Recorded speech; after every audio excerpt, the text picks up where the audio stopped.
Dungeons & Dragons has a plethora of weird and wonderful magic items to choose, from the lowly Wand of Smiles to the reality-altering deck of many things. So let's take a look at 3 of the most severely broken magic items that don't appear in the new 2024 Dungeon Master's Guide.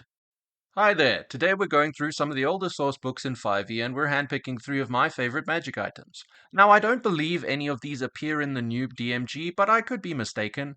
After all, I'm just a pleb who doesn't have access to a review copy, and while I could find the information somewhere, I'm not going to. I like going into new content for D&D completely blind and discovering things for myself.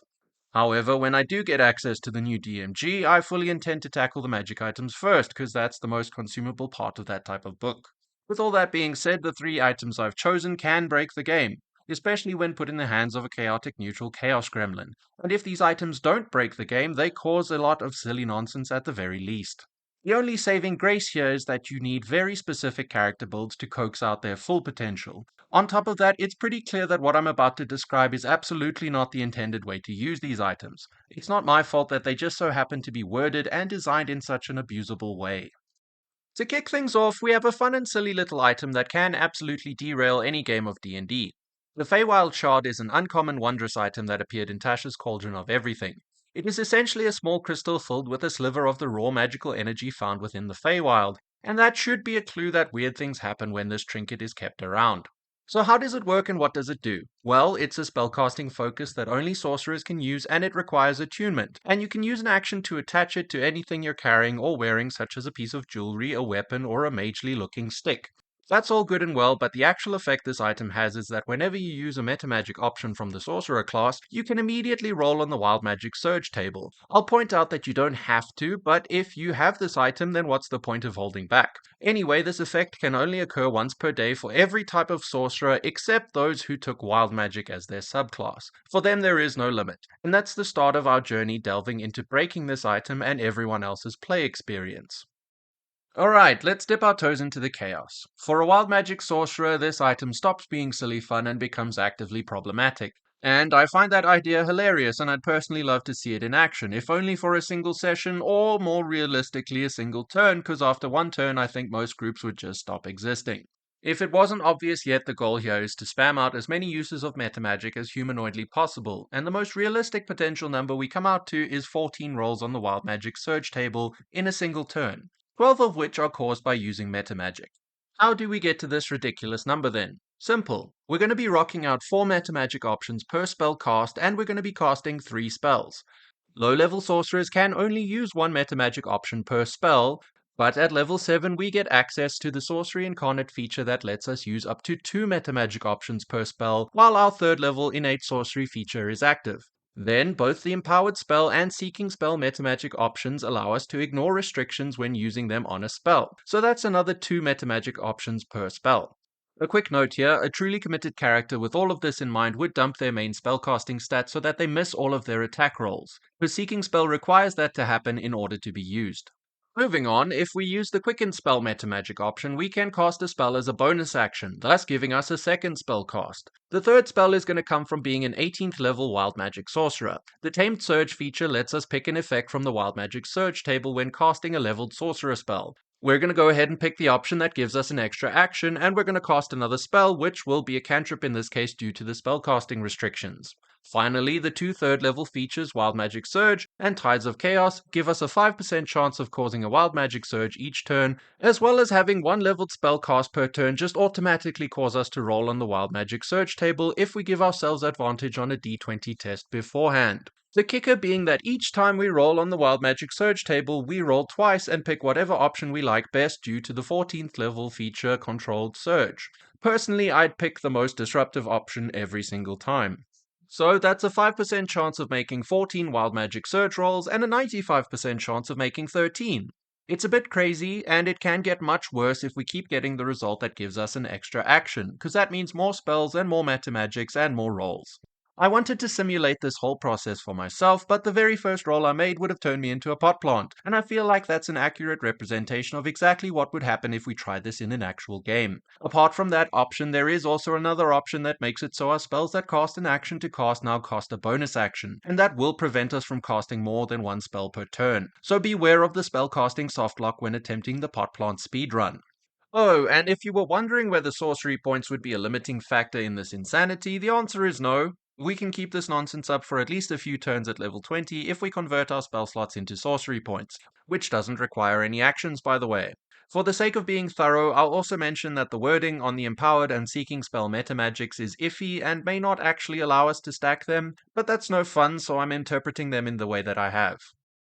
Alright, let's move on to something that's a little bit less chaotic and a bit more focused. The two-bird sling was the most broken magical weapon in the game, and I say was because everything that made it broken was changed in the 2024 PHP. Sad days. Anyway, this is a rare sling that appeared in Mythic Odysseys of Theros. It doesn't require attunement and it gives you a +1 bonus to attack and damage rolls made with it. More than that, every time you make an attack with this weapon, the ammunition magically ricochets off the original target and launches itself at a secondary target within 10 feet of the first. This sling is particularly amazing on any class that can stack dice or make lots of attacks, like fighters or rangers. It's also great on monks because when they use it, the damage dice can be anywhere from a d6 to a d12, which is crazy. Now, I mentioned that this weapon used to be broken, and when I say that I mean like properly broken on a very specific build. But how did that work? Well, if you used the 11th level volley feature from the version of the Hunter subclass for rangers that appeared in the 2014 PHP, then you basically choose a point and make an attack against every single creature within 10 feet of that point. Yes, with this weapon that means that every single attack would then ricochet. But it gets worse. If you took the version of the sharpshooter feat from the 2014 PHP, then you could take a -5 penalty to hit and add 10 to the damage this weapon dealt if you managed to hit, which actually happened more often than not due to the archery fighting style and bounded accuracy not accounting for power gamers. At this point, the d4 damage for a sling stopped mattering. But, of course, there is more. If you just so happen to take the old version of Conjure Animals that also appeared in the 2014 PHP, it would summon a bunch of friendly woodland critters such as birds.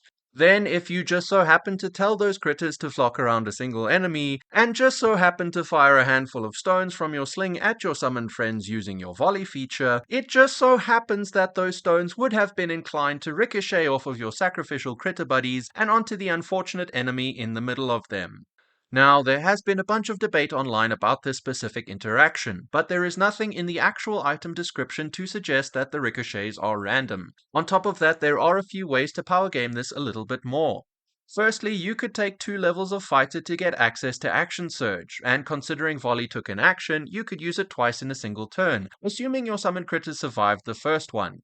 Secondly, you could take a few levels as a Circle of Shepherds druid to give yourself higher level spell slots, which allowed you to upcast Conjure Animals to summon more Death Cult buddies, and to use the Bear Spirit Totem to give said buddies some temporary hit points so they definitely survived the first volley.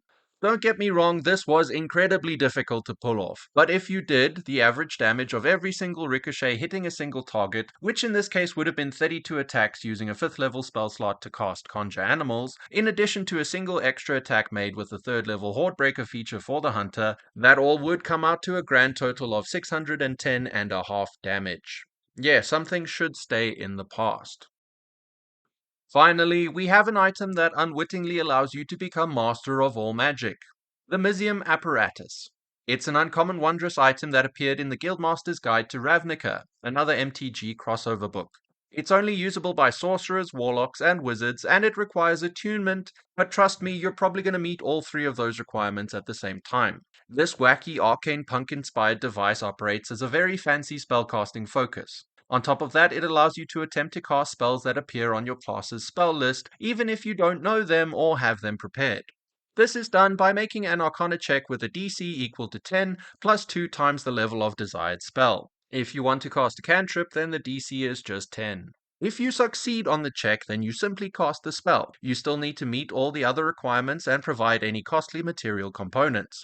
However, if you don't succeed on the check, then you roll on one of the tables in this item's description, and whatever spell matches your roll is cast instead. If you fail on the check to cast a cantrip, then nothing happens. Now, it sounds complicated, but in practice it's actually pretty smooth, and it was probably intended to be flavorful and powerful in a very lateral way. But screw intentions, because this item is open up to some very specific abuse. As a side note, if you're a DM and your party's wizard keeps asking for spell scrolls and arcane tomes, and you really just can't be asked, just give them this. Firstly, let's take a look at those random spell tables. Now, I'm not going to go through each one completely, but I will mention a few standout spells. At first level, you can get Chaos Bolt if you're lucky or unlucky. Until very recently, this spell was great. Now it's just a worse version of the Chromatic Orb spell that appears in the 2024 PHB. It deals less damage and has a worse chance of bouncing. Second level has Heat Metal, which is great for some war crimes and such. Scorching Ray is also a very interesting option in retrospect, especially when we look at the fourth level table. Fireball is there on the third level table, and that's undoubtedly what you want. However, if you're trying to cast a damage dealing spell and you roll on Feign Death, you're probably going to have a bad day. In the fourth level table, we have Conjure Minor Elementals, and that may not have meant much back in the day, but now it just seems absurd. Also, if the stars align, you can get this and Scorching Ray back to back for some ridiculous damage. Finally, all the 5th level options are amazing, and that's just great. Anyway, let's discuss how to use this item to create a Master of Arcane and Divine Magic, a true polymath that knows all the spells. The item says that you can attempt to cast any spell on your class's spell list. But what happens if you multiclass? Well, all of the spell lists that belong to any class that you have levels in are technically your class's spell list. So, just take one level in every spellcasting class, and you'll be able to use this item to cast any of that class's spells. And that's regardless of if you even meet the level requirements to usually cast those spells. You just need the right level of spell slot in this case. Please realize that I'm not being hyperbolic when I say that you can use this item to know all of the spells. I literally mean every single spell is now an option for you. All you need to do is take one level of Ranger, Paladin, and Warlock. Then take any combination of Cleric, Druid, Sorcerer, and Wizard for the rest of your 17 levels. Bard isn't necessary because to the best of my knowledge they don't have any unique spells, but I may be wrong on that one.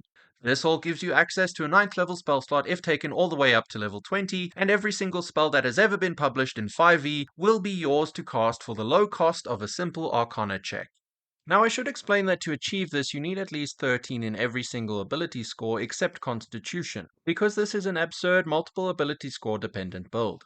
This will meet the multi-classing requirements for every one of these classes, but if you want to cut out Paladin and Ranger, then you won't need a 13 in Strength or Dexterity, which makes things easier.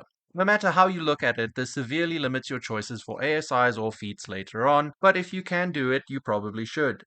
The other hurdle you need to jump through is the Arcana checks needed to actually cast the spells.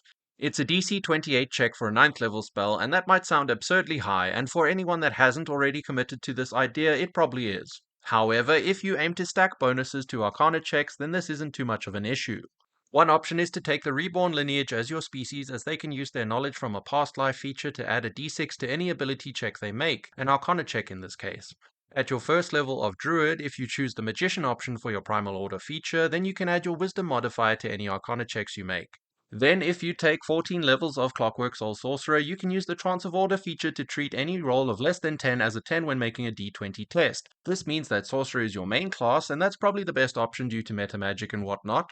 Further than that, you can take the Keen Mind feat to give yourself expertise in Arcana checks. Trust me when I say that getting a 28 on an Arcana check at this point is trivial.